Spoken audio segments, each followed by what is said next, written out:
第42章管家克利。有件任务想要委托，您恐怕找错地方了。这家安保公司的牌子真的就只是牌子而已。听到来者的话语，克莱恩顿时憋了满满的一腔吐槽，只恨这里没有论坛和弹幕等可以交流。不过他迅速想到了自己曾经问过类似的事情，队长的回答是，如果有空闲，为什么不接呢？赚的钱能当做队伍的小金库和参与者的福利。罗珊眼眸转动，思考片刻道，我们的安保人员都出任务了，最快的至少也要1个小时以后才能回来。如果您的事情不紧急，可以考虑6位职业者正式成员里，队长邓恩·史密斯被主教请去了教堂，不知道商量什么事情。伦纳德·米切尔正替他看守查尼斯门，收尸人弗莱和不眠者洛耀来听已前往金梧桐区，配合警察部门调查一桩有教派元素的失窃案。另一位不眠者科恩里·怀特伦修，另一位午夜诗人西加·特昂则去了北区郊外的拉斐尔墓园进行日常巡视。而剩下的2位非凡者，老尼尔年岁增长，身体衰弱，很久没出过任务了，克莱恩则还属于初学者，各方面都是真正意义上的半吊子。都不在。鬓角花白手提雨伞的高瘦男子脸色一暗，取下帽子，躬身行礼道，打扰了，告辞。他转过身体走向门外，在哗啦啦的雨声和呼啸的风声里，沿着楼梯离开了佐特兰街36号。真是不凑巧啊！罗莎目送刚才那位先生离去，惋惜的叹了口气。虽然获得的佣金不会有他的份，但肯定少不了一顿大餐的分享。没办法，扎尼斯门必须时刻有人看守。克莱恩满足的放下了刀叉和勺子，哪怕他不太喜欢的无精和蔬菜混合的浓汤，也都喝得干干净净。难道你想让布莱特去出任务，或者自己？罗珊眼珠一转，嬉笑着说道，布莱特不行，但你可以啊，我们的占卜家先生。话未说完，他忽地醒悟，连忙住嘴，因为此时大门尚未合拢。要是被外面路过或来访的人听到非凡者的事情，那就属于泄密了。还好队长不在。罗珊望了下门口，暗自吐了吐舌头，要不然又得去悔过了。布莱特和克莱恩同时哈哈大笑，相顾一眼后开始收拾餐具。弄好这一切，见暴雨未停，没有带伞的克莱恩选择留在黑金级安保公司。他拿了份报纸，坐到软绵有弹性的沙发上，悠闲地进行起午休。从贝克兰德到迪西海湾的飞空艇航线开通了，大侦探芒森整理成册，即将出版。劳格拉斯武器店的广告，一把制式左轮手枪带6发子弹，3磅10苏勒，一杆双筒猎枪2磅。克莱恩翻看着廷根市老实人报，忽然发现了一条新闻，杀害韦尔奇先生和纳亚女士的罪犯已全部落网，相信蔓延在北区、金梧桐区和东区的恐慌气氛将得到极大的缓解。韦尔奇的父亲银行家麦格文先生护送着他小儿子的尸体返回了康斯顿城，即将举行一场隆重的葬礼。反复阅读几遍，克莱恩忽然叹了口气，看来韦尔奇的父亲已经相信了警方的说辞，没有另外再请私家侦探来调查。他失去小儿子的心情肯定没有我爸和我妈失去独生子难过。情绪一下低沉，克莱恩坐在那里良久没有动静。至于韦尔奇和纳亚的葬礼都没有邀请自己的事情，他一点也不觉得奇怪，也没有感到郁闷。等到一切平息，再找机会去他们2人的坟前献上一束花。克莱恩正待去休息室小睡片刻，接待厅的大门突然又被敲响。倾尽脑袋一点一点的罗珊顿时清醒，虚掩的大门被推开，之前那位身穿正装、鬓角花白的高瘦男子又一次走了进来。我能在这里等待一阵吗？你们的佣兵，不，安保人员应该快回来了吧？他努力隐藏着焦急的表情，诚恳问道。可以，您先在那里坐一会。罗珊指了指旁边的沙发。克莱恩则颇感好奇地问道，您是从哪里听说我们安保公司的？谁介绍您过来的，以至于在大雨磅礴的中午来回2趟，并且愿意等待？一定是职业者小队成员们非常轻松就解决掉了别人眼里的困难任务，在这行累积出了足够的声望。那位高瘦男子将雨伞靠在门外，边走向沙发边苦笑回答，我将附近几条街的佣兵安保公司和私家侦探全部拜访了一遍，只有你们这里还存在希望，他们完全没有人手接别的任务了。坦白的讲，如果不是遇到一位送餐的服务生，我真想不到这里还有间安保公司和我想的完全不一样。克莱恩呆了呆，罗珊则插言问道，他们很忙，那么多任务。那位鬓角花白的高瘦男子坐了下来，他叹息说道：“你们是佣兵小队部，安保公司，应该听说过豪尔斯街区的入室抢劫杀人案吧？”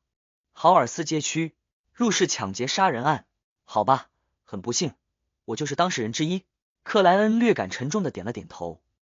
是的，因为罪犯的凶恶和残忍，附近街区乃至于整个廷根市的富翁都感到害怕。他们除了增加本身的护卫，又额外请了非常多的安保人员和私家侦探，让这一行出现明显的人手空缺。高瘦男子条理清晰的回答道：“标准的连锁反应。”克莱恩和罗珊对视一眼，皆看到了对方脸上的自嘲。安保行业进入黄金时期，黑金级这边竟然没有一点感受，可见这家公司开得有多么失败。当然，从某种意义上来说，也证明了职业者小队隐藏的成功。又等待了20多分钟，眼见暴雨将停，克莱恩准备收拾离开，去射击俱乐部练习左轮。就在这时，黑发绿瞳的伦纳德·米切尔从隔断出来，疑惑看向沙发位置。这位是委托者，队长回来了。罗珊欣喜问道。回来？高瘦男子听得一愣一愣，自己就坐在这里，盯着门口，怎么没发现有人回来？罗珊的表情顿时僵住，忙呵呵笑道：“作为安保公司，我们不会只有前门，明白？”高瘦男子恍然点头。至于队长这个称呼，他完全不觉得奇怪。安保公司就是以前的佣兵小队或小型佣兵行会，出现队长是相当正常的事情。伦纳德的白色衬衣没有扎起，黑色马甲也是随意披着。他看了眼高瘦男子，忽然打了个响指道：“我是黑金级的安保人员，你怎么称呼？有什么事情想要委托？”或许早听说过佣兵们的放浪不羁，高瘦男子并没有被侮辱的愤怒，反倒松了口气。他看着伦纳德坐下，组织语言道：“我叫克利，是烟草商维克罗尔先生的管家，他唯一的儿子小艾略特于今早被绑架了，我们已经报警，并且得到了足够的重视，但维克罗尔先生还不放心，希望能通过你们佣兵安保人员的渠道，以及你们对廷根的了解，从另外的方向进行调查，确保小艾略特被安全解救。如果你们能找到绑匪藏身的地方，维克罗尔先生愿意付出100磅的报酬。如果你们有办法且顺利的解救出小艾略特少爷，他愿意将报酬翻倍，一次性给予200磅。”伦纳德·米切尔悠然笑道：“维克罗尔先生似乎只希望我们找到绑匪藏身的地方，否则就不会认为他唯一的儿子只值100磅了。和南部种植园有密切关系的烟草商不会只拿得出200磅。不，维克罗尔先生只是一个普通的商人，不属于富豪，而且解救的事情，他相信警察部门更加专业。”老管家克利坦然回答。好的，没问题。伦纳德又打了个响指，他碧绿的眼眸望向罗珊道：“美丽的小姐，麻烦你去拟定一份合约，不要总当自己是诗人。事实上，你只会吟诵别人的作品。”罗珊习惯了和伦纳德互相嘲讽，一下忘记还有客人在场。当然，黑金级安保公司也不会在乎什么委托者，有很好，没有也无所谓。罗珊离开接待台，进入文员办公室，哒哒哒的敲击声当即响起。克莱恩看得嘴角抽动了一下，只觉他们实在太不专业了，竟然没有制式的现成的合约，这真是一件悲伤的事情。而更让人悲伤的是，我竟然在这么不专业的公司。他念头纷呈间，罗纳拟好了简短到只有几个条款的合约，让管家克利和伦纳德·米切尔分别签上了字。等到克利盖好章，他拿着合同进入会计室，找奥利安娜太太弄上了黑金级安保公司的章。这枚印章几乎没什么作用，邓恩一般都交给奥利安娜保管，遇到周日就给罗珊等人。等着你们的好消息。接过其中一份合约，管家克利站起身，脱帽鞠躬道。伦纳德没有回应，仿佛在思考什么般，沉默了10几秒。他突地转头望向克莱恩，露出一抹微笑道：“我需要你的协助啊！”克莱恩一下愣住。我的意思是，这个任务由我和你一块完成。伦纳德嘴角微翘的解释道：“我擅长格斗、射击、攀爬、感应和吟唱，以及做一些辅助，但不包括找人。你总不会希望老尼尔在这种天气里出门吧？”他说到感应时，嗓音一下含糊，根本让人无法听清。好吧，克莱恩有想要尝试新技能的冲动，也有对伦纳德·米切尔的一点警惕。希望能顺利完成。不知道我的占卜家能力可以发挥多大作用。他带着些许期待的想着。第43章寻人。看着克莱恩，伦纳德闭眸含笑地点头道：“那你需要他们提供什么？他和老尼尔等人合作过多次，自然明白占卜需要媒介，尤其主角不在的情况下。克莱恩想了想，望向管家克利道：我需要艾略特最近穿过还没有浆洗的衣物，如果能有他曾经随身佩戴过的饰品就更好了。他尽量挑选正常的媒介，而不是那种会引起普通人瞎想的事物。可就算是这样，老管家克利也是一脸的疑惑。为什么？问完，他又补充道：我有携带小艾略特少爷的照片，为什么？因为我们要通过占卜来寻找他的下落。克莱恩一时竟不知该怎么回答。如果照实说，不提会不会违背保密条款的事情，老管家克利多半也会扭头就走，直接撕毁合约，并在心里大骂道：这帮骗子！如果这都能有用，我还不如去找阿霍瓦郡最有名的通灵者。旁边的伦纳德·米切尔轻笑出声道：克利先生，我的同伴，同事养了一只奇特的宠物，他的嗅觉比猎犬还灵敏，所以我们需要小艾略特穿过的衣物和他曾经随身的物品来帮忙寻人。你知道的，线索往往只会锁定在一个大概的范围，至于那张照片，我们同样需要。我和他必须知道小艾略特长什么样子。老管家克利接受了这个解释，缓缓点头道：你们是在这里等待，还是和我一起去维克罗尔先生在城里的住所？一起过去，节约时间。克莱恩简洁回答。他既想试试自身的非凡者本领，又有着拯救他人的朴素情怀。好的，马车在楼下。老管家克利边说边从口袋里取出一张黑白照片，递给了伦纳德。这是艾略特·维克罗尔的单人照，他10岁左右，头发略长，险些遮住了双眼，脸上有着明显的雀斑，长得不算太有特色。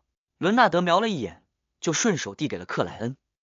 克莱恩仔细看了看，将照片收入口袋，然后拿上手杖，戴好帽子，跟着前方两人离开黑金级安保公司，进入停于楼下的马车。这辆马车的内部相当宽敞，铺着厚厚的地毯，有摆放物品的小桌。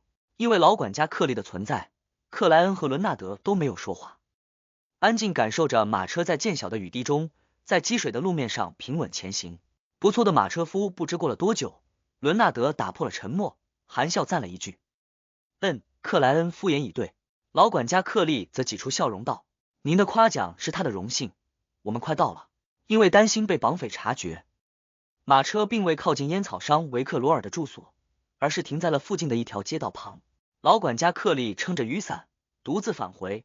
等待的时候，伦纳德又自顾自对克莱恩说道：我上次推测原因并没有别的目的，只是想告诉你，那本笔记肯定会再次出现，也许很快。这真不是一个让人愉快的推断。克莱恩用下巴指了指外面车夫的位置，示意有别人在的情况下不要讨论敏感话题。伦纳德吹了声口哨，转头望向窗外，只见一滴滴雨水划过玻璃，留下了朦胧的印记，让外面的世界完全模糊。过了一阵，克利提着一袋东西返回，因为走得太急，裤脚满是泥水，身前多有湿痕。这是小艾略特少爷昨天穿过的衣物，这是他之前佩戴的风暴护符。克莱恩接过看了一眼，发现是一套缩小版的绅士正装，小衬衣、小马甲、小领结等等等等。而那枚风暴护符以青铜为底座，雕刻着象征狂风和海浪的符号，但并未触动克莱恩的灵感。我现在将小艾略特少爷被绑架的经过详细说一遍，方便你们锁定目标。老管家克利坐了下来，重复了上午的噩梦经历，希望好不容易找到的帮手能起一定作用。克莱恩和伦纳德对具体的经过毫无兴趣，只关心绑匪有几人，有没有表现出不同寻常的地方，有没有携带武器。3个，正常，有枪。得到想要的信息后，他们告别老管家克利，在附近雇佣了一乘2轮的轻便马车。和公共马车不同，这种雇佣有4轮，也有2轮，可以按公里算，也可以根据时间收费。前者是城内1公里4便士，郊外1公里8便士，后者是1小时2苏勒，不到1小时的按1小时算，超过1个小时每15分钟加6便士，不足15分钟按15分钟收费。遇到恶劣天气或是需要加快速度的紧急情况，价格还会有上浮。克莱恩听阿兹克教员说过，在首都贝克兰德，出租马车夫以胡乱要价闻名，于他而言，这是相当奢侈的享受。不过他目前不用担心此事，因为伦纳德直接丢给了马车夫2张1苏勒的纸币，按时间算。伦纳德吩咐完，便关上了车厢门。你们要去哪里？拿着2张钞票的马车夫又欣喜又茫然地问道。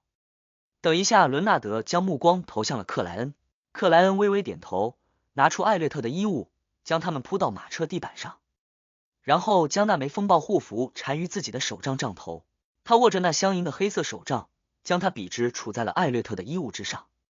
脑海光球凝聚，克莱恩心情飞快凝然，眼眸的褐色随之转身，进入了半冥想的状态。他只觉身体的灵有变轻漂浮的迹象，隐约看见了那无处不在的灵之世界，心里默念起艾略特的位置。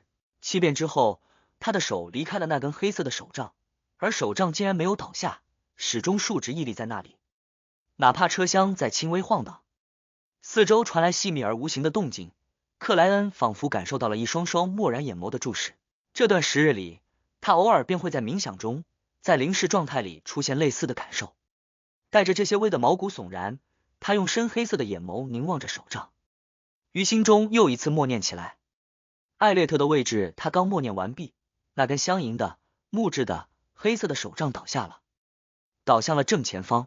直走克莱恩握住手杖，低沉开口，他的嗓音略带飘渺，似乎能穿透到未知的世界。这就是他掌握的占卜能力之一，叫做卜杖寻物，道具必须是木头、金属或两者的混合。正常来说，这必须用2根真正的卜杖形状类似于一根没有弯曲的铁丝掰成直角，然后握住较短一侧，以转动来确定方向。但身为占卜家，克莱恩经过练习，发现自己可以直接用这种寻物法来找人，也可以用手杖来代替卜杖。他到的方向就是要寻找的事物的方向。至于安提戈努斯家族的笔记，因为克莱恩完全记不得模样，没一点印象，无法寻找。直走，伦纳德高声吩咐车夫，该转向的时候会告诉你。马车夫完全不理解为什么要这样做，但内侧口袋里的钞票和对方毫不犹豫给钱的形象，让他没有开口，选择接受。马车缓缓行驶，走过了一条又一条街道。途中，克莱恩好几次使用卜杖寻物来校正方向。等到马车绕着一栋建筑转了一圈，他终于确认艾略特就在里面。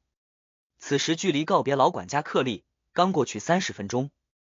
打发走马车夫，克莱恩没有再用艾略特的衣物，直接将缠绕着风暴护符的手杖杵在了地面。他的眼眸又一次变深，四周不多的雨滴忽然原地打旋，手杖倒向了斜前方。克莱恩指着一个楼梯口道：“那里。有的时候我很羡慕老尼尔，同样的，现在也很羡慕你。”看着这一幕，伦纳德含笑叹息道。克莱恩瞄了他一眼，语气平淡的回答：“这个不算困难，你只要愿意，肯定能学会。你的灵感应该非常高吧？”伦纳德点了下头，轻笑道：“这可不是好事情。”他加快脚步，在只剩尾声的雨水里走入了那个楼梯口。克莱恩怕淋坏自己的正装，几乎是小跑跟随。这栋建筑只有3层，类似于地球上的单元楼，每个入口的每层楼梯处只有2间房屋。克莱恩在1楼和2楼又分别用了一次卜杖寻物，而手杖都稳稳不动，直指上面。2人放轻脚步，抵达3楼，克莱恩又将那根相迎的黑色手杖倾立于了地面。呜！一阵微风吹过楼梯，他的眼眸改变了颜色，深黑的仿佛能吸人灵魂。呜呜呜！四周似乎有无形的哭泣声响起。克莱恩的手掌松开，那根缠绕着风暴护符的手杖神奇屹立。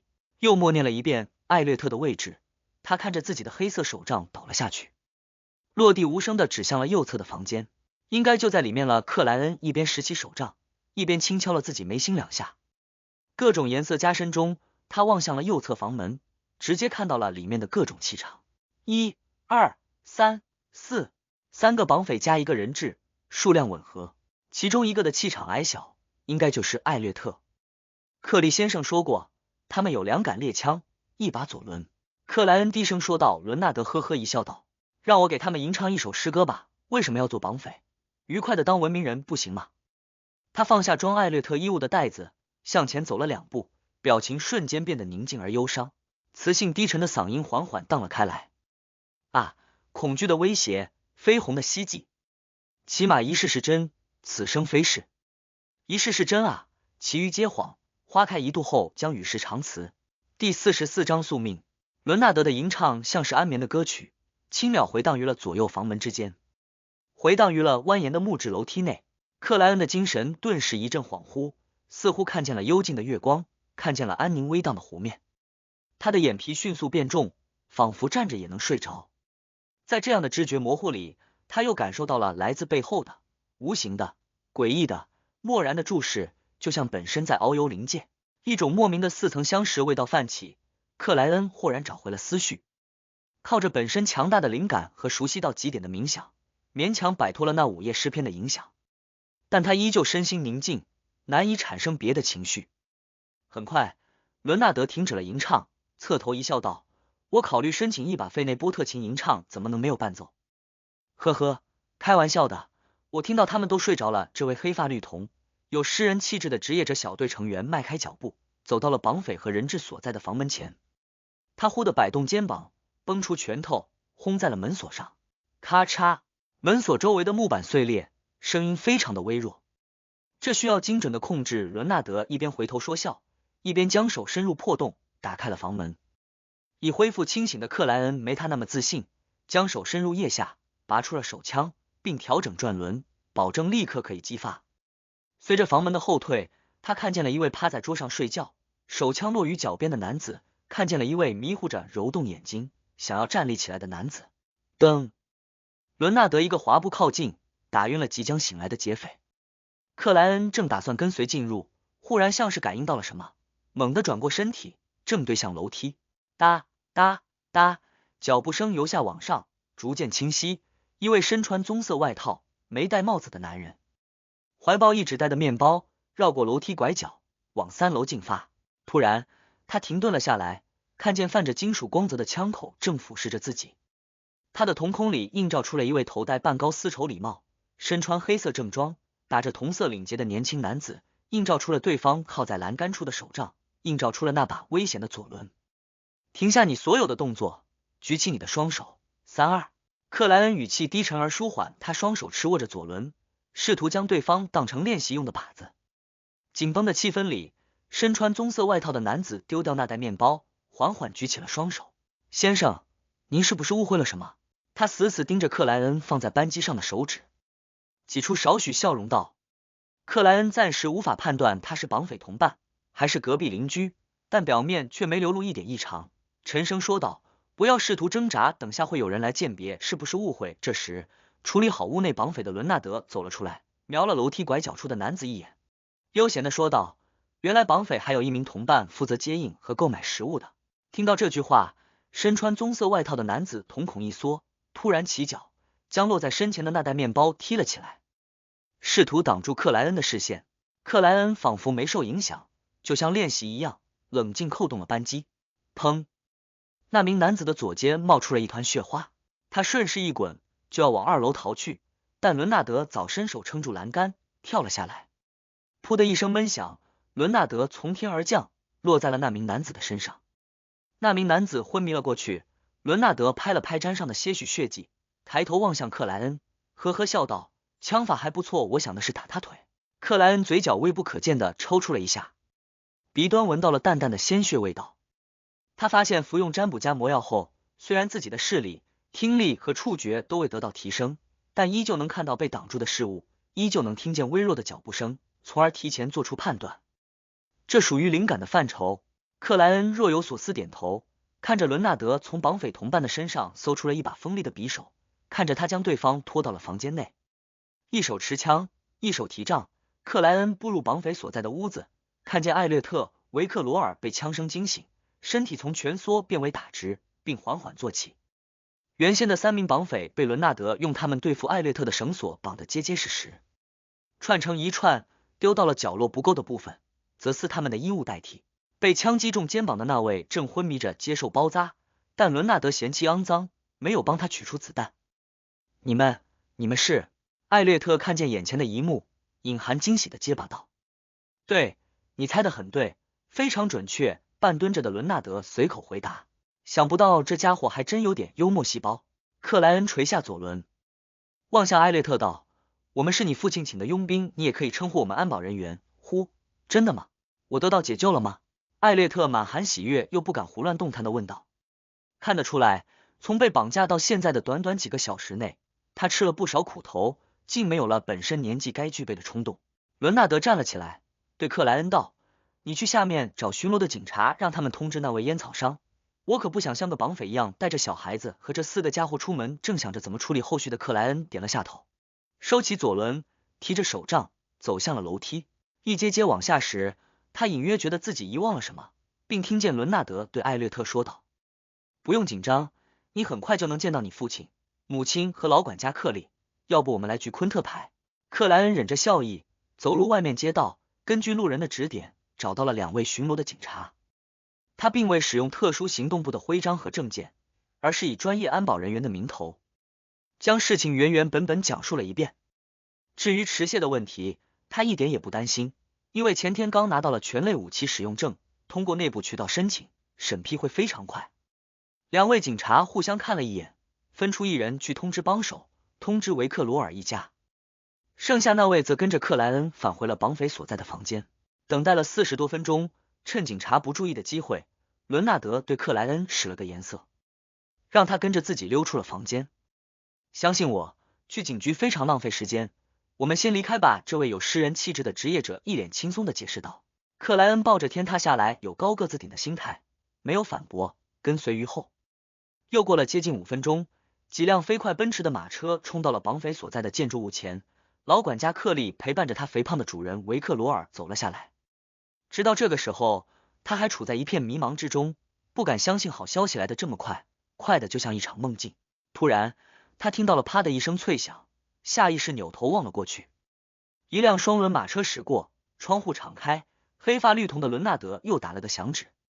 越过维克罗尔家的马车后，伦纳德关上窗户，转过身体看向克莱恩，他微笑抬起右手道：合作愉快。我们好像不熟。克莱恩礼貌性与对方击了下掌。他也没想到绑架案能这么快解决，只能暗自感慨非凡者果然是非凡者，即使自己这个半吊子的序列9也能做到很多不可思议的事情。这是贵族们在击剑后表达庆祝的动作，伦纳德含笑解释道。我知道克莱恩有不少贵族同学。他望了眼窗外，微皱眉头道：我们不和克利先生确认一下吗？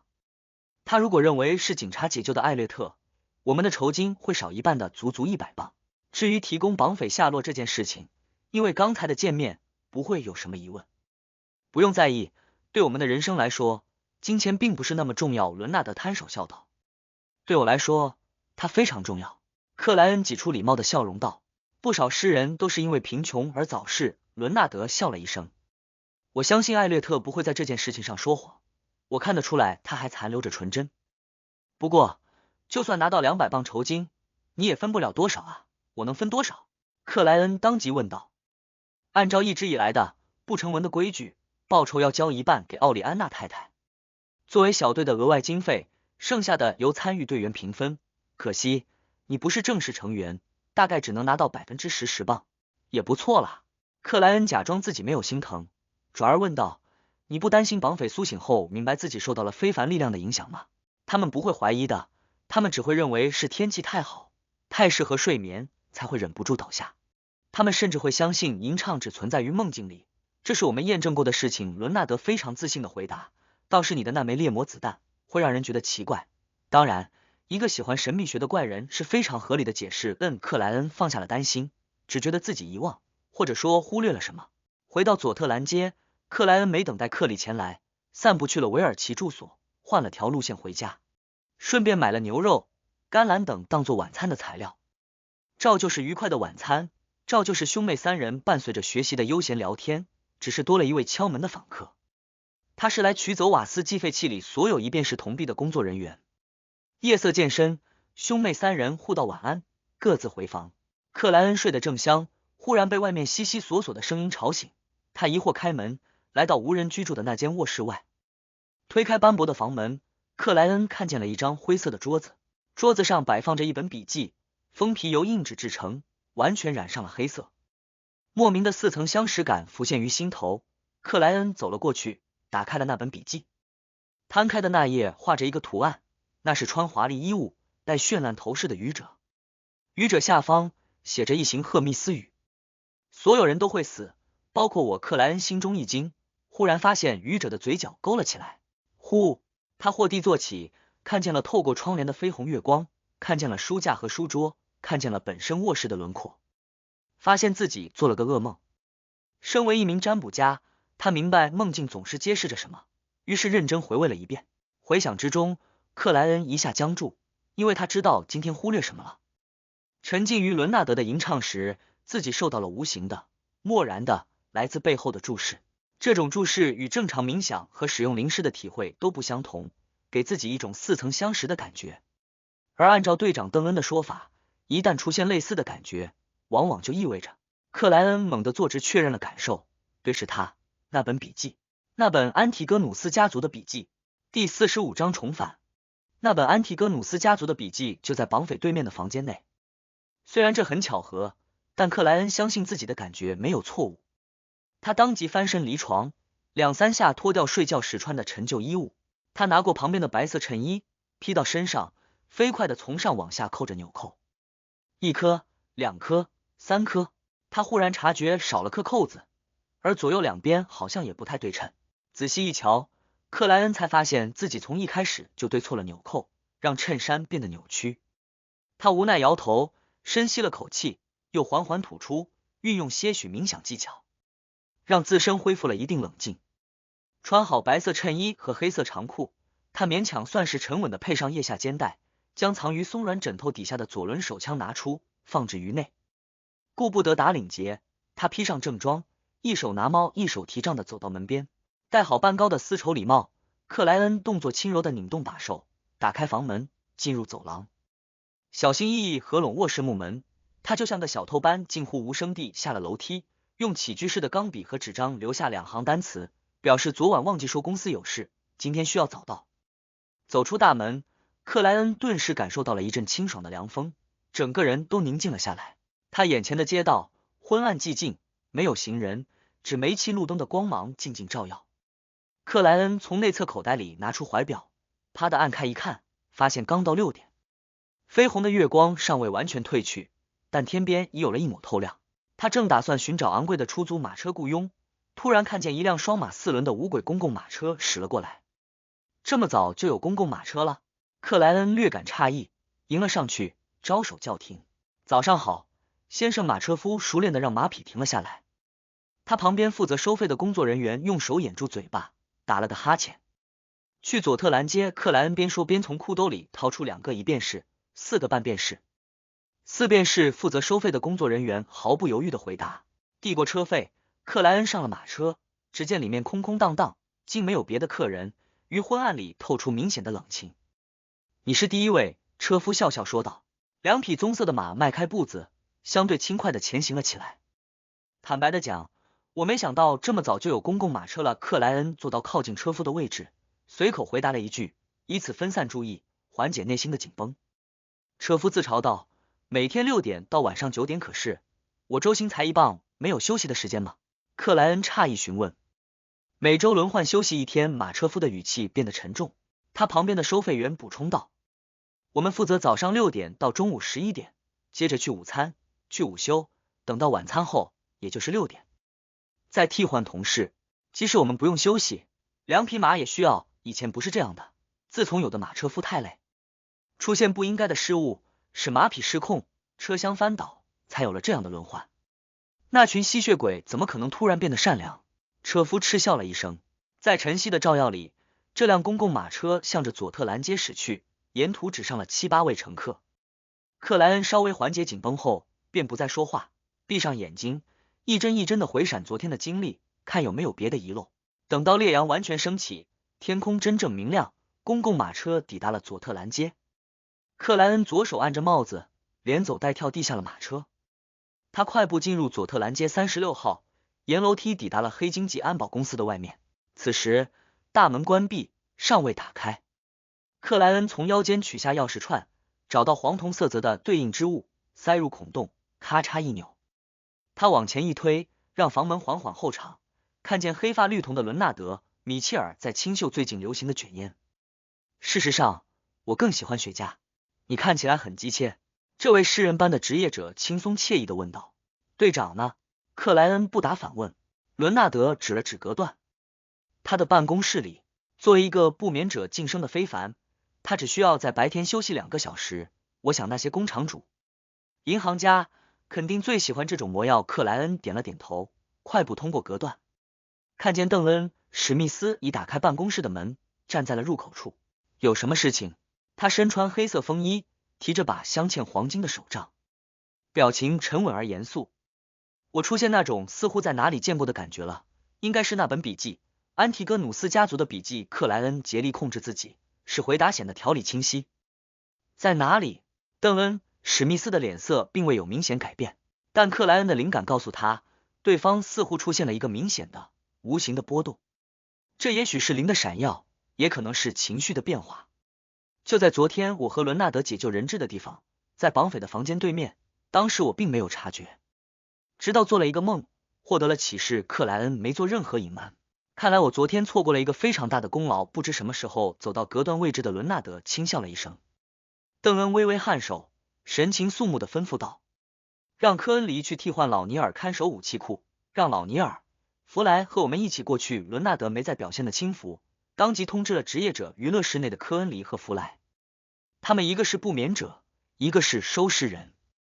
5分钟之后，隶属于职业者小队的双轮马车快速奔驰了起来，在行人还不算多的清晨，伦纳德戴着毡帽，身穿衬衣和马甲，临时充当着马车夫，时不时凭空甩动鞭子，让他发出脆响。车厢内，克莱恩和老尼尔坐在同一侧，对面是邓恩、史密斯和弗莱。这位收尸人的皮肤白皙到像是许久没晒过太阳，或是严重缺血。他大概30来岁，黑发蓝眼，鼻梁高挺，嘴唇很薄，气质冰冷而阴暗，似乎有些许常年触碰尸体留下的淡薄味道。你将事情再详细的说一遍。邓恩理了理自己黑色风衣的领子。克莱恩摩挲着被袖子遮掩的黄水晶吊坠，从接受委托开始，一直讲到了梦境。旁边的老尼尔嘿嘿笑道：你和那本安提戈努斯家族的笔记似乎有着某种宿命的羁绊，这样也能遇上。是啊，这未免也太巧合了。要不是伦纳德刚才提到艾略特被绑架案的初步审讯结果表明，没有隐秘势力或神秘力量操纵，只是一起单纯的为钱财铤而走险的案件，我都怀疑被谁刻意安排了。克莱恩对此也是颇感奇怪，太过巧合了。邓恩没发表意见，仿佛在沉思什么。同样身穿黑色风衣的收尸人弗莱保持着不变的沉默，直到马车停下，克莱恩所说的那栋建筑出现于窗外，这种沉凝才被打破。我们上去吧，克莱恩，你和老尼尔走在最后面，小心，必须小心。邓恩下了马车，从怀里掏出一把枪管明显偏长偏粗的奇怪左轮，将它塞于右手口袋里。好的，克莱恩哪敢莽在最前面。等伦纳德找到人看守马车，一行5位非凡者前后有序的进入楼梯口，步伐很轻的来到3楼。就是这里，伦纳德指了指绑匪对面的房间。克莱恩轻敲眉心2下，开启了灵视。在这种状态下，他的灵感又有提升，只觉那扇门似曾相识，自己似乎进入过里面。对，他肯定颔首。老尼尔也开启了本身的灵视，仔细观察后道：里面没有人，也没有魔法的灵光。收尸人弗莱沙哑的补充道：没有恶灵，他无需开启灵视，也能看见许多灵体，包括恶灵和怨魂。伦纳德上前一步，就像昨天那样，一拳击在了门锁上。这一次，不仅周围的木板碎裂，就连门锁也啪的弹飞，哐当落地。克莱恩只觉某种无形的蜜蜂瞬间消失了，紧跟着他闻到了一股浓烈的恶臭。尸体，腐烂的尸体。收尸人弗莱冰冷的陈述道，他一点也没有反胃的表现。邓恩伸出戴上黑手套的右手，缓慢推开了房门。当先映入众人眼帘的是一个壁炉，在7月初的天气里，里面有不正常的闷热弥漫。壁炉前方摆着一张摇椅，一位穿黑白相间衣裙的老妇人脑袋低垂的坐在上面。她整个人不正常的变大了许多，浑身皮肤黑绿，鼓胀到发亮，似乎只要随便戳一下就会爆裂开来，喷出腐烂臭气。而一条条蛆虫或寄生物在血肉和腐液间，在衣物和褶皱里爬进爬出灵视之中，它们就像一个个光点，簇拥着一团熄灭的暗沉。啪啪，老妇人的2个眼珠脱落，掉在地上，滚了几圈，留下几道黄褐的痕迹。克莱恩一阵反胃，再也无法克制恶臭的影响，躬身呕吐了起来。第46张画像。哦，克莱恩蹲在那里，难以遏制的呕吐着，因为没吃早餐，很快就吐光了存货。这时，一个很像卷烟盒子的吸铁色方形小壶出现在了他的眼前，失去瓶塞的口部散发出类似于烟草、消毒水、薄荷叶等混杂的味道，让克莱恩的鼻子豁然发呛，整个人都精神了起来。浓烈的恶臭依旧缭绕于四周，但克莱恩再不觉得反胃，呕吐很快停止。他顺着那吸铁色方形小壶往上，看见了一只苍白不像活人的手，看见了黑色风衣的袖管，看见了气质冰冷阴暗的收尸人弗莱。谢谢，克莱恩彻底缓了过来，以手撑膝，重新站起。弗莱没有表情的点了点头，习惯就好了。他将吸铁小壶的瓶口塞好，放入口袋里，转身走向了那具高度腐烂的老妇人尸体，在没戴手套的情况下，直接开始了检查。而邓恩、史密斯和伦纳德、米切尔正绕着房间漫步，时不时触碰一下桌面和报刊。老尼尔则捏着鼻子立在门外，瓮声瓮气的抱怨道：太恶心了，我这个月要申请补贴。邓恩回过头来，便用戴着黑色手套的右手摸了下壁炉旁边的墙灰，边望向克莱恩道：这里熟悉吗？克莱恩屏住呼吸，于脑海勾勒出自身银白怀表的样子，使身心都宁静了下来。本就处于临时状态的他立刻就有了不同的感受，眼前豁然闪过了一幅来自记忆最深处的画面：壁炉、摇椅、桌子、报纸、锈迹斑斑的门上铁钉，镶嵌着白银的锡罐。这画面昏沉阴暗，就像地球上的纪录片，但更加模糊，更为虚幻。他迅速与克莱恩眼前所见的一切重叠，那似曾相识、似乎来过的感觉明显呈现。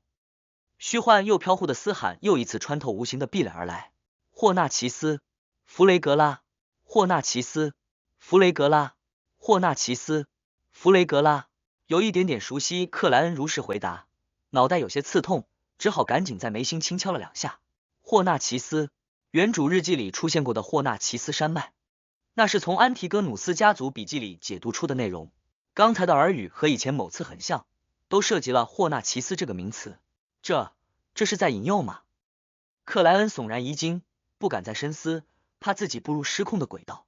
邓恩微微点头，走到橱柜前方，忽地伸手拉开了上面的木门，内中的面包长上了霉菌，旁边僵死着7、8只灰色的绒毛发硬的老鼠。伦纳德，你下楼去找巡逻的警察，弄清楚这里的情况。邓恩吩咐起队员。好的，伦纳德转身离开了屋子。邓恩随即打开2间卧室的门，仔细搜查了一遍。等他确认没有发现线索以及安提戈努斯家族的笔记后，收尸人弗莱直起腰腿，用随身携带的白色手帕擦拭着双手道：死亡超过5天，没有外伤，也没有超凡力量造成的显著影响，具体原因必须等待进一步的检查。你们有没有发现什么？邓恩转头望向老尼尔和克莱恩，早脱离临时状态的2人同时摇头。除了有个死人，这里一切正常。不，刚开始有无形的力量密封了房间。你知道的，我们使用仪式魔法时，常常有相仿的操作。老尼尔想了几秒，补充说道。邓恩正要开口，忽然望向了门外。过了几秒，克莱恩和老尼尔才察觉到什么，转身看着楼梯拐角。又过几秒，细微的脚步声逐渐变大，伦纳德和一位警员走了上来。这位警员闻到恶臭，脸色微变，当即配合特别行动部的同事敲开2楼住户的门，大致问清楚了3楼的情况。片刻之后，戴着银色2粒肩章的他看着摇椅上的死尸道：凯蒂·斯蒂芬娜·比伯，55岁到60岁之间，寡妇，和儿子瑞尔·比伯共同租住在这里超过10年。她的丈夫生前是位珠宝匠人，他的儿子大概30岁，没有妻子，继承了他父亲的事业，周薪1磅15苏勒左右。据他们的邻居讲，已经超过1周没遇到他们了。描述到这里，克莱恩已知道接下来的重点在什么地方。失踪的，更准确说是不知道去了哪里的瑞尔·比伯。那本古老的笔记很可能就在他的身上。有瑞尔·比伯的照片吗？邓恩望向警员，他扮演的是位高级督察，不过这也不能叫假扮，因为警察部门的档案上，他确实是高级督察，薪水与补贴都是按照这个来的，当然不包含教诲那部分。警员略显紧张的摇头道：不知道，必须回分局寻找一下。正常来说，我们不可能给每个家伙都留下照片。我明白了，你继续去询问1楼的住户，详细询问。邓恩下了命令。看着那名警员，他关上大门，转头对老尼尔道：接下来交给你了，否则就要让这里的住户安眠。从他们的梦境里寻找瑞尔、比伯的模样了。我不是太信任根据口述完成的绘图。老尼尔点了点头，从那身黑色古典长袍的腰间暗袋里取出几个拇指大小的瓶子，将里面的液体按照一定顺序洒向了四周。紧接着，他又捻出一把粉末，绕着自身撒了一圈。奇怪的，刺鼻的味道蒸腾散发，并未受到房间内恶臭的影响。而克莱恩却突然感觉老尼尔身周多了一圈无形的力量，将他与环境、与自己等人分隔开来的力量，就像这间房屋之前的状态。老尼尔半闭住眼睛，嘴巴翕动，念起了低沉而含糊的咒文。克莱恩一下没准备好，只隐约听见了我祈求女神的力量，我期待黑夜的眷顾。突然刮动的风从窗户钻入，吹起了那些粉末。克莱恩心头忽地一震，皮肤上的疙瘩全部凸了出来，只觉某种难以描述的、让人不敢直视的极端恐怖的味道迅速弥漫。他的脑袋有所混乱，又紧绷着无法放松，就如同做了一套高难度数学题后的状态。突然，老尼尔的眼睛睁开，眼眸一片漆黑。他从口袋里取出一根吸水钢笔，就着桌上的废纸，刷刷刷画了起来，动作快的整个身体都在颤抖。克莱恩凝目望去，只见一张深眼窝、高鼻梁的面孔迅速呈现了出来。等到天然卷的短发完成，老尼尔在画像下方书写了一行单词。黑色的头发，深蓝色的眼睛，嘴巴左侧有颗全瓷假牙，啪嗒。老尼尔手中的钢笔倒于纸上，他的身体随之抽搐了几下。这就是房间内残留的瑞尔。比伯模样，眼眸颜色很快恢复正常的老尼尔低语着说了一句，然后他回到刚才的位置，缓慢的原处转了一圈，那种无形的间隔的力量顿时消散，化作一阵微风吹开。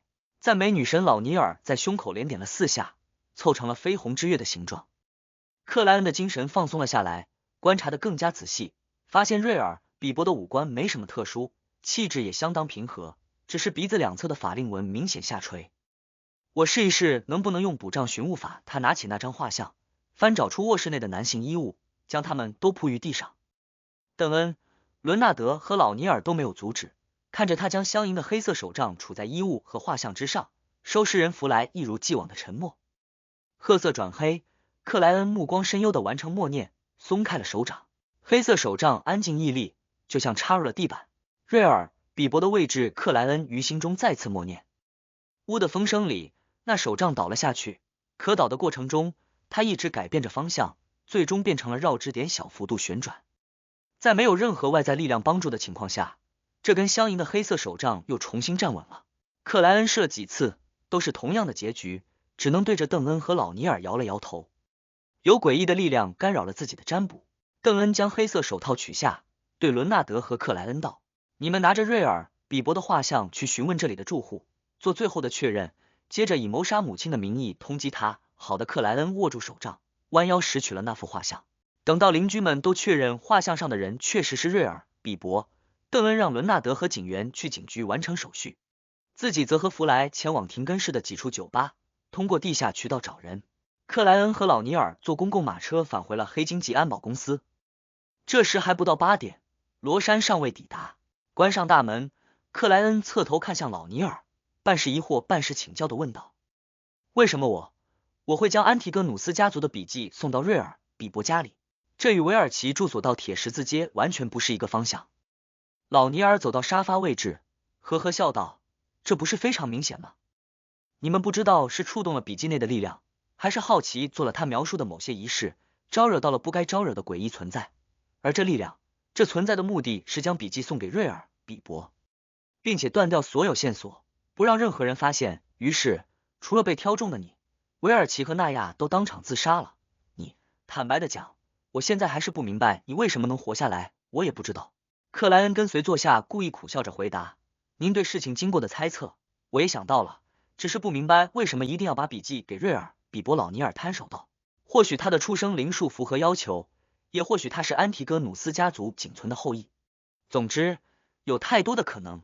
那本笔记为什么会被卖到我们廷根市，应该也有类似的原因。我认为是后裔这种。”克莱恩一下恍然，旋即叹息道：“可惜我没有第一时间察觉，瑞尔、比伯和那本笔记都不见了。”老尼尔笑了笑道：“这是邓恩需要烦恼的问题，对你来说是一件好事。”为什么这么说？克莱恩疑惑皱眉。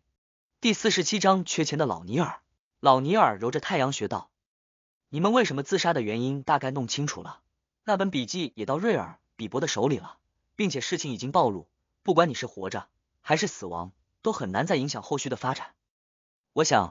我认为造成这一切的诡异存在或者说神秘力量不会再特别重视你，就像你不会在意地上的蚂蚁，呵呵，只要你不试图让他想起你，而我们通缉瑞尔·比伯的事情很快就会传到密修会那里，他们应该能够猜想到这与安提戈努斯家族笔记的下落相关。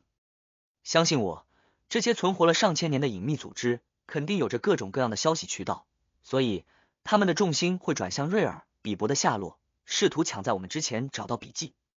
不会，也不可能再来骚扰你，跟踪你，对付你，年轻人，恭喜你，摆脱了过去的阴影，即将迎来充满阳光的新旅程。克莱恩听得频频点头，又是欣喜又是放松的说道。希望是这样，从穿越到这边就笼罩在自身头上的阴霾，好像真要消散了。不过，坦白的讲，克莱恩还是有些忐忑，因为自己与那本笔记间似乎有着某种程度的羁绊，以至于做正常的解救人质任务时，都会异常巧合的发现残留的痕迹。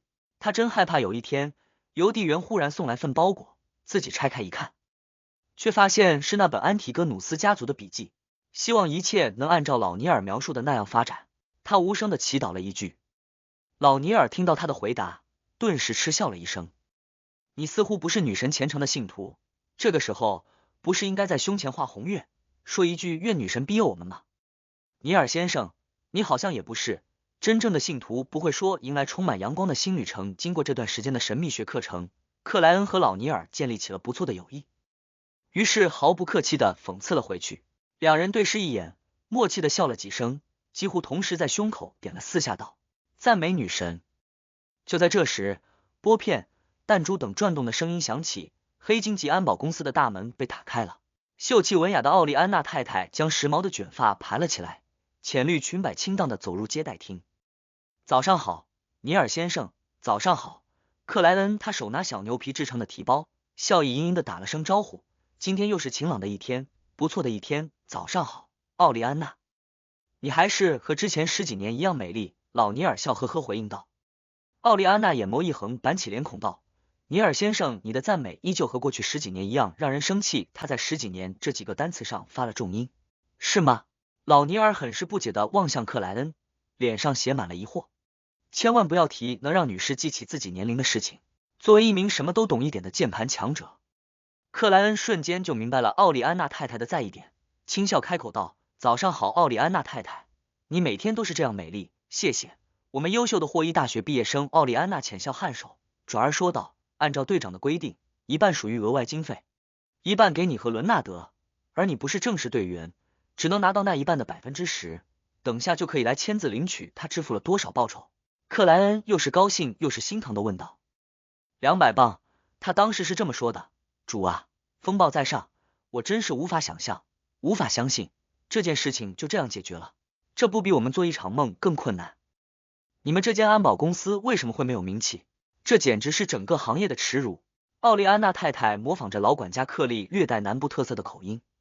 克莱恩认真想了几秒，幽默说道：这对那群绑匪其实不太公平。2位非凡者用可以描述为轻松和惬意的方式迅速解决了问题，这就像全副武装的大人在欺负几个小孩子，他们太不走运了，他们一定失去了神灵的庇佑。奥利安娜低笑道：我告诉那位老管家，这次委托只是我们足够幸运，刚好有线人见到那群绑匪带着孩子进入藏匿地点，所以千万不要对我们抱有太多的期待，我们真的只是一家很普通的安保公司。一般来说，越是强调普通，越是不普通。克莱恩含笑腹诽一句，目送奥利安娜太太通过隔断进入会计室。老尼尔在旁边吧嗒了一下嘴唇，隐含羡慕的说道：你真是一个幸运的小伙，才加入我们多久就能遇上价值200磅的委托，这很罕见吗？克莱恩疑惑反问。他之前不是在学习历史，学习神秘，就是在外面闲逛，用灵感寻觅线索。据奥利安娜的统计，我们一周都未必能遇上一次委托，而大部分委托的价值在20磅以下。老尼尔搓着手腕上的白水晶吊坠，叹息回答。接着他隐含期待的望向克莱恩，如果以后再遇上类似的委托，请一定记得通知我。听着老尼尔的话语，克莱恩忽地泛起一种奇怪的感受，于是直接开口问道：尼尔先生，你似乎很缺钱，你每周能拿多少薪水啊？如果不方便讲，就请忽略掉我的问题。老尼尔往后倚住沙发的靠背，呵呵笑道：这不是需要隐瞒的事情，我在这里待了很多年，目前每周可以从教会和警察部门分别领取到一份薪水，总价值12磅，周薪12磅。克莱恩愕然脱口：周薪12磅，每年52周，那差不多一年就是600磅朝上了。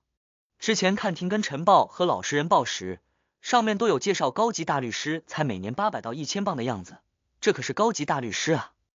而班森他们进出口公司的经理，周薪才6磅，这已经算是相当体面的人物了。对，这样的薪水其实足够丰厚，而且我们不用交所得税。老尼尔微笑补了一句。克莱恩听哥哥班森提过，周薪达到1磅以上，需要交一类税，也就是政府和公司雇员薪税所得税。1磅到2磅部分 3%，2到5磅部分 5%，5磅到10磅 10%，10到20磅 15%，20磅以上 20%。除此之外，他在报纸上还看到有另外4种所得税 ，A 类是土地、住房和其他实物增值利润税，包含地租和房租。B 类是农业收入所得税， C 类是债券、基金和股票利润税。D 类是商业、金融业和专职行业收入所得税。让人赞赏的一点，克莱恩附和着老尼尔的话语。不过老尼尔摇了摇头，对我们这种需要经常探索隐秘、经常进行练习、尝试一试的非凡者来说，薪水总是不够，材料不都是申请领取的吗？克莱恩诧异问道。老尼尔嗤笑了一声，那是有限额的，有的时候还必须给予足够正当的理由。要想在神秘领域多练习、多尝试，只能自己花钱购买材料。这可以在内部买，也可以去一些地下交易市场。克莱恩的精神为之一振，当即问道：有非凡材料的地下交易市场？我以为教会肯定不允许他们存在的，自己正缺乏足够的材料获取渠道，背后有着一个隐秘组织雏形的自己，总不能事事都在职业者内部解决吧？这种事情根本无法管制。在神秘学的观点里，万物有灵，万物同源。我们使用的材料不仅仅来自于超凡物种，还来自正常的动物、植物和矿物。比如你那瓶占卜家魔药里的毒锦、金薄荷和夜香草，在日常生活里就经常能遇到。它们或许没有非凡的性质，但都有着属于自身的特性，经过调配和融合，能达到一定的效果。所以这不是教会想禁止就能够禁止的交易。老尼尔详细解释了一句。不等克莱恩开口，他继续说道：而且超凡物种并不是只有核心才具备用处，就像拉瓦章鱼，除了血液，它的眼珠、它的表皮、它的触手都是不错的材料。除非教会全部用自己人去捕获，否则要想完全囤积、控制外流，将是非常大的经济负担。越是低阶的非凡材料，越是这样，只能尽量让比较特殊的那些不进行流通。老尼尔忽地笑了一声。另外一个重要的原因是，我们知道的地下交易市场总比我们不知道的好。在隐秘组织未被完全消灭的前提下，这是一个不错的策略，而且还可以帮助我们获得短缺的材料。当然，这样的市场存在后，肯定会有违禁物出现，只要不是太夸张、太危险，我们都假装没有看见，最多用它们来丰富我们的宝库。还有几大教会互相牵制，无法采用太激烈手段的原因吧？克莱恩揣测道。老尼尔嗯了一声，没做具体的展开。我是占卜家，将来肯定也需要反复的练习，需要更多的材料。尼尔先生，你能带我去那些地下交易市场看一看吗？克莱恩用正当的理由请求道。老尼尔露出了为难的表情。其实那些地方活跃的家伙，大部分不是非凡者，有喜欢神秘的贵族，有向往这方面的有钱人。啊，好吧，我有笔30磅的账单即将到期，我暂时不方便过去，好吧？克莱恩完全没想到是欠钱未还这个原因。过了一会儿，他斟酌着开口道：尼尔先生，需要借钱吗？我有10磅的报酬，哈哈，不需要，我有办法解决的。老尼尔拍了下沙发，缓慢站起道：哎，年迈真是生物最无法对付的敌人，昨晚的职业让我非常疲惫。今天上午你自己复习之前的课程，阅读更多的文献，等到明天我开始教你仪式魔法的基础。好的。克莱恩跟着起身脱帽送别。到了下午，舰队长邓恩还未回来，克莱恩假装自己依旧在寻找那本笔记，又一次晃荡于大街之上。有了10磅报酬的他，无需再等待经费的下拨，可以直接去占卜俱乐部了。冥想、临时中时不时就会出现的耳语和幻境，让他迫不及待的想要开始扮演。